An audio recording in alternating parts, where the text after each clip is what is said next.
साहेब काय नेमका प्रकार घडलेला आहे, कशामुळे हा वाद सुरू आहे, काय तुम्ही सांगाल? वाद वगैरे काय नाही आहे. या गाडीत नियंत्रित शेतीमाल आहे. बाजार समितीची बाजार फी यांनी भरणं बंधनकारक आहे. त्या बाजार फी साठी आम्ही गाडी इथं जमा करून घेतलेली आहे.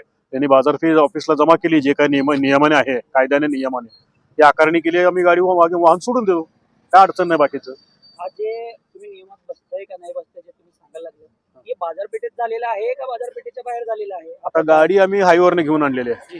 तिथनं आणली हायवेवरनं, म्हणजे काहीतरी चंदन काट्याच्या आसपास तिथे गाडी होती. दुपारी काहीतरी 3-3:30 किंवा 3-4च्या दरम्यान ही गाडी आणलेली आहे. बाजार फी न भरल्यावर गाडी घेतली, दुसरं काहीच कारण नाही. असं तुम्ही आणू शकता म्हणजे तर गाडी आणण्याचा अधिकार आहे का तुम्हाला?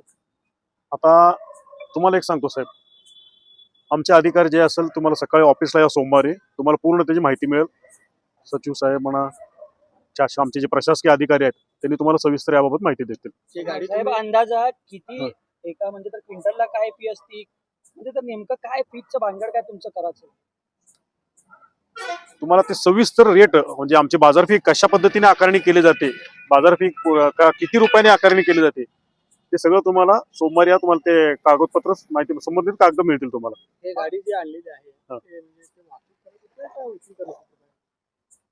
आता व्यापार करत होते म्हणून तर तिथनं गाडी आणलेली आहे. आणि मला फक्त आम्हाला काय सूचना आहेत, मी सुरक्षा अधिकारी आहे बाजार समितीचा. हे वाहन आपली बाजार फी भरलेली नाही आहे, बाजार फी भरल्याशिवाय वाहन सोडू नका असं सांगितलं. त्यामुळे आम्ही इथं थांबलेलो आहोत आणि बाजार फी भरल्याशिवाय गाडी सोडत नाही. हे कसं कळालं तुम्हाला यांनी व्यवहार करायला लागले म्हणून? काय मला आमचे सचिव साहेब सांगितले, आम्हाला जे संबंधित अधिकारी ते विभाग प्रमुख असतील, सचिव साहेब असतील, त्यांनी आम्हाला कळवले ही गाडीची बाजार फी आकारणी झालेली नाही, बाजार फी भरल्याशिवाय गाडी सोडू नका. बाजार फी नाही भरल्यावर काय कारवाई होणार त्या गाडीवर? नाही, आता गाडी तर इथंच आहे की साहेब, ही गाडी समोर आहे. ते संबंधित अडते कोण असतील त्यांना बोलवतील, कॉल करतील, येतील की ते समोर आल्यावर ते काय असेल ते नियमाने बाजार फी भरतील. काय प्रकार घडलेला आहे नेमकं, कशामुळे इथं बाजारपेठेत गाडी आणलेली आहे तुमची? साहेब, हा प्रकार असा घडलाय, मी एक व्यापारी आहे. माझं दुकान साखरपेठ बुधवार बाजारामध्ये आहे, APMCच्या प्रेमायसेसच्या बाहेर. त्यानंतर मी माझ्या दुकाना विक्रीसाठी इंदोरमधनं गहू मागवलं होतं. ती गाडी माझ्या दुकानाला येण्याकरता रात्री 10 किंवा 12च्या नंतर जेव्हा नो एंट्री उघडते तेव्हा येत असते. आणि हे यांचे लोक ही गाडी चंदन काट्यावर असताना ते गाडीवाल्याच्या गाडीत 8-10 जण बसून तिथनं बळजबरीने गाडी इथं आणले आणि आम्हाला काय म्हणतात, महसूल भरणा करा. हे महसूल भरणं साहेब चुकीचं आहे, कारण की आमचा व्यवहार या बाजारपेठेत घडला नाही. आम्ही ज्या बाजारपेठेतनं व्यवहार घडलाय तिथनं आम्ही महसूल भरणा केलेला आहे आणि ते महसूलची प्रत आमच्यापाशी आहे. आमचा व्यवहार घडलाय इंदोरमध्ये आणि हे लोक म्हणतात महाराष्ट्रामध्ये तुम्ही कुठं महसूल भरला?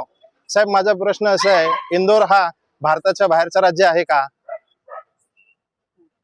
हे लोक असं आम्हाला त्रास देतात, आम्हाला अन्याय करतात आणि हे लोक म्हणतात आमचं एवढं प्रेमायसेस आहे, असं आहे तसं आहे. साहेब, इथले हजार भानगडे आहे साहेब, परंतु हे लोक आमचं ऐकत नाही. आणि पोलिसांना आम्ही बोलवलो, 112ला कॉल केला. ह्याच्या आधी आम्ही असंच झालं तर DDR ला सुद्धा तक्रार दिली. DDR पण आमची दाद घेत नाही, पणन मंडळ दाद घेत नाही, पणन संचालक दाद घेत नाही, पोलीस दाद घेत नाही, कोणी आमचं ऐकून घेत नाही. साहेब, आम्ही व्यापारी आहे, आम्हाला व्यापार करण्यात दी जाईना. काय तिथं तुम्ही माल खाली करून घ्यालतो का भरून घ्यालतो? काय साहेब, माल आम्ही काही खाली करत नव्हता. हा माल माझ्या दुकानी रात्री 12च्या सुमारे नो एंट्री उघडल्यावर येण्याकरिता हायवे रोडवरती एका क्षेत्रात उभारला, येते चंदन काट्याजवळ उभारला होता. तिथनं हे लोक ही गाडी धरून आणलेत. काय मागणी काय? यांची मागणी आहे महसूल भरा. तुमची मागणी काय? आमची मागणी एवढीच आहे, साहेब, हे माल तुम्ही जमा केलाय, हे जमा केलेले आम्हाला परत द्या.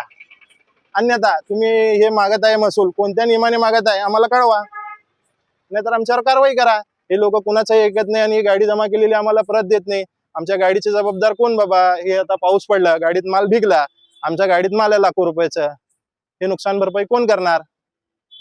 आम्ही पोलिसांना दाद मागितले, पोलीस पण आमच्या हातात नाही आहे, तुम्ही बघून घ्या म्हणून असं आम्हाला उडवाउडीत बोलत आहे.